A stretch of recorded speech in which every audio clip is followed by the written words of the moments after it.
Haleluya. Bwana Yesu asifiwe. Zipo aina tatu ya vita unayopigana nayo. Uwe unataka au hautaki, ni lazima utapigana nayo. Na vita ya kwanza ni juu ya falme na mamlaka. Vita ya pili ni juu ya wakuu wa giza hili.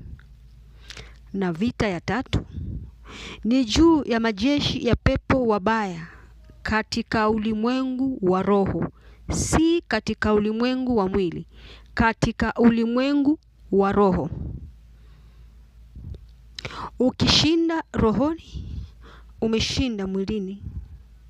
Luka 10 mstari wa 19, neno la Mungu linatuambia, tazama, nimewapa amri ya kukanyaga nyoka na nge na nguvu zote za yule adui, wala hakuna kitu kitakacho wadhuru.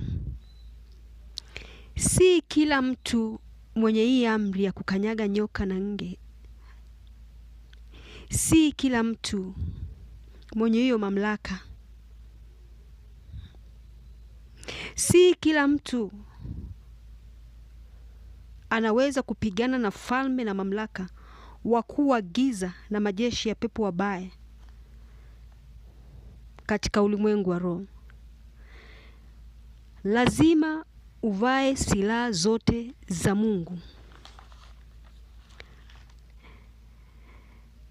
Efeso 6 mstari ule wa 11, neno la Mungu linatuambia, vaeni silaha zote za Mungu mpate kuweza kuzipinga hila za shetani.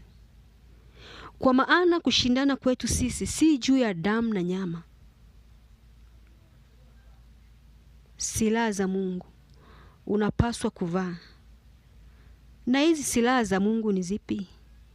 Unapaswa kujua silaha za Mungu ya kuwa ni upanga wa roho ambao ni neno la Mungu, dirii ya haki kifuani, injili ya amani, ngao ya imani, sala zote na maombi, mkidumu kila wakati katika roho, si katika mwili, katika roho, mkiwaombea na watakatifu wote.